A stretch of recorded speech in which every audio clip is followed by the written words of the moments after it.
Este es nuestro último bloque con Fernán Altuve y te están preguntando en Twitter, al final, ¿qué crees que va a pasar con el tema que habíamos tratado en el primer bloque entre la Universidad Católica y el Vaticano? ¿Qué crees que va a suceder? Bueno, lo que puedo decir es que si la ex Universidad Católica del Perú no reflexiona, lamentablemente, como ha ocurrido generalmente en estos casos, las puertas del infierno no prevalecerán ante la Iglesia. Y la Iglesia Dios mío. triunfará como ha sido con todos aquellos que han tratado o de destruirla o de apropiarse de bienes de ella, como ha sido a lo largo de la historia. O sea, lo que nos estás diciendo es que si las autoridades no llegan a un acuerdo final y se respeta todo lo que el Vaticano está pidiendo, ¿le van a quitar sus propiedades? No, lo que estoy diciendo es que no van a ganar si ellos creen que van a ganar. Y eso tiene todas las implicancias. En el año 17 se van a cumplir 100 años, se hizo la Revolución Rusa pensando de que se podría destruir a la Iglesia, y hoy día la Revolución Rusa no existe, pero la Iglesia sí existe. Y así todos aquellos que han pensado que eso iba a pasar, no lo digo el gobierno de Polonia, el general Jaruzelski, etc., no saben que la Iglesia ha sido fundada por Jesucristo mismo y que es una entidad eterna. Entonces están equivocados y no van a prevalecer. ¿Subestimaron? ¿Tú crees que subestimaron las autoridades? Yo creo que un conjunto de profesores se confundió. Pensó que peleaba con un hombre al que agredían llamándolo el arzobispo de Lima, el cardenal Cipriano, etc. Y no quisieron entender, como se les dijo, que estaban peleando con una iglesia que además tiene plenos derechos sobre la institución que ellos lamentablemente se quieren apropiar. Ahora, la Iglesia es poderosa, ¿no? Pero digamos, con todo este problema también ha quedado mal parada, ¿no? No, yo no creo que la Iglesia quedó mal parada en lo más mínimo. Y la Iglesia tiene el mayor de los poderes, que es el poder moral. El poder de haber dicho la verdad en todo momento. Esto es un problema con el Santo Padre, esto es un problema con el Papa. No insultan y dan a un obispo porque es el Papa el que lo quiere. Y se dedicaron a ciprianizar, como tú bien has dicho, el problema, y ahora se han encontrado con que quien agredían realmente era el Papa. Y afortunadamente habemos católicos que estamos dispuestos plenamente a dar nuestra vida, nuestro patrimonio y todo nuestro esfuerzo para que al Papa y a los obispos y a los cardenales no se les agreda, porque no hay derecho a hacer eso. Y eso es lo que lamentablemente han hecho un montón de personas. Fernando, ¿tú estás dispuesto a dar tu patrimonio? Por supuesto. Por la Iglesia. ¿Ah, sí? Ribagüero lo hizo y yo estoy absoluto y totalmente pleno a darlo si el Santo Padre y la Iglesia lo requieren.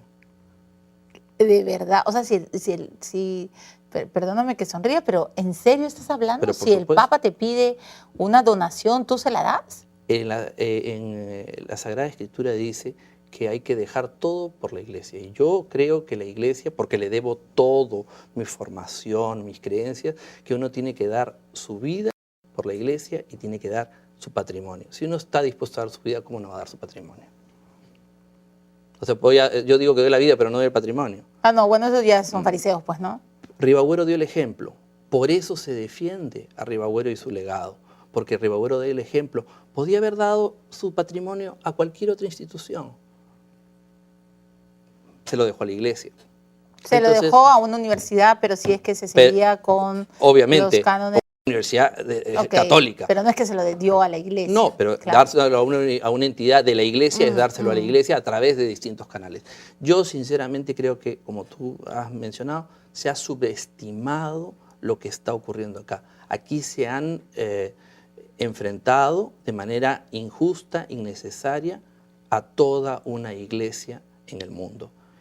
Y eso no va a quedar impune. Pero qué error de comunicación, a ver, porque estoy hablando con una persona católica practicante además, ¿no es cierto? ¿Qué error le has visto a tu pastor? Porque también él es pues... Mi pastor puede haber en la confrontación cometido errores de los cuales él ya pidió perdón. Él se disculpó y dijo que si en el fragor del conflicto había excedido o había tenido palabras que hubieran sido consideradas insultos o agravios, él se disculpaba y pedía perdón en el fragor del conflicto. Pero eso no exime que el origen es el no querer reconocer que la plena autoridad sobre una institución fundada por la Iglesia, por religiosos, para fines de la Iglesia, ahora quieran convertirla y secularizarla para fines que no son. Entonces, eso es otra cosa. ¿Para qué fines crees que quieren hacer eso? El de una educación laica, secular, ajena a la Iglesia Católica. Y eso no es el fin de la Universidad Católica como fue fundada. Claro, si no, no se llamaría católica. Pues, ¿no? Así es. Ok, entonces, eso, bueno, también es discutible, ¿no? En fin, dicen algunos que aquí todo el tema es el dinero, que Monseñor Cipriani quiere, lo único que le interesa es el manejo de la herencia. Número uno, Cipriani ya quedó claro que no es el que dirigía esto, sino que viene de la Santa Sede y del Santo Padre. Eso es una verdad, porque la misma Santa Sede lo ha hecho público ya. Por lo tanto, el tema personalizado, fuera. Y segundo, la Iglesia tiene la obligación de defender el patrimonio que se ha dejado para un fin católico. O sea, si yo dejo todo mi patrimonio a la Iglesia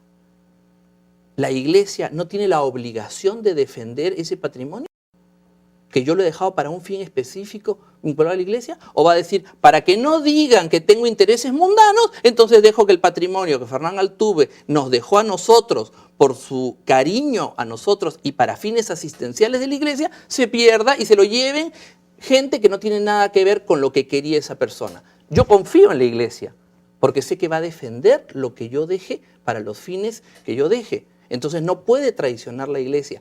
Así fuese un problema que le molestase, le fastidiase o le fuese ajeno a su finalidad asistencial, no puede abandonar lo que los católicos han hecho para bien de la Iglesia. No puede traicionarnos.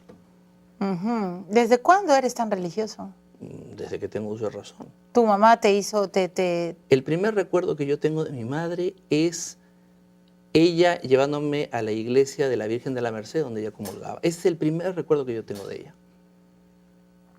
Es una cosa de formación desde la más tierna infancia. ¿Y eres practicante? ¿Vas a misa? Sí, claro, ¿te confiesas todas las semanas? Bueno, trato de confesarme todas las semanas, pero a veces no se puede. Has mirado como diciendo, uy, sí, no me he confesado. Todas las semanas. Entonces, además, es mejor confesarse con distintos sacerdotes. Eso te iba a decir, porque de repente si te haces amigo de un sacerdote ya te perdona todo. A veces sirve a la inversa. Se ponen más duros uno porque entonces ya le conocen a uno las malas prácticas. ¿Pero pecador eres? Sí, claro, como todo. En el último mes, ¿en qué pecado has incurrido? No voy a decirlo. No, tú no eres mi confesora. Así es. ¿Como señor Cipriani te has confesado? No. Porque son muy amigos. Generalmente, muchas veces, la amistad en la confesión tiene un efecto a veces muy benéfico y a veces muy severo. Entonces, como además con un poco de roche también, ¿no? No. Mira, la verdad que para mí la confesión es un sacramento de alivio. Yo lo recomiendo. Y además, para las personas modestas es más barato que un psiquiatra. ¿Perdón? ¿Qué? ¿Lo ves así? Claro, por supuesto. O sea, que casi es una terapia. Es una terapia, por supuesto, absolutamente. Pero, es una terapia gratuita. ¿Pero qué? Tú no tienes taras. Pero no es un tema de taras, es un tema de pecados. De pecados. Es un tema claro. Los médicos le dicen taras, traumas, y la Iglesia le llama pecados, pero al final de cuentas son problemas de conciencia. Claro. Entonces, ahora, yo en la entrevista que leí tuya, que te hicieron en Caritas, me conmovió mucho todo este pasaje de hijo que tuviste con tu madre, que tuvo Alzheimer, ¿no? Y que falleció. Bueno. Bien fuerte ese pasaje familiar. Fernando. Sí, es una etapa triste, pero al final de cuentas, cuando uno cumple con su deber, si las cosas no pueden salir mejor que a la satisfacción de haber cumplido. De que cumpliste con el deber. Así es, es así. ¿Rezabas mucho en esos tiempos? Yo rezo permanentemente, ¿Todos los días rezas? Todos los días, en la mañana y en la noche. ¿El rosario? No, el rosario lo hago los fines de semana, pero yo rezo ¿Los fines de semana rezas el rosario? Sí. Pero yo rezo ¿Solo todas las mañanas. ¿O en una iglesia? Solo. Pero yo rezo en la mañana y en la tarde. Y aunque parezca mentira, sobre todo por mis enemigos.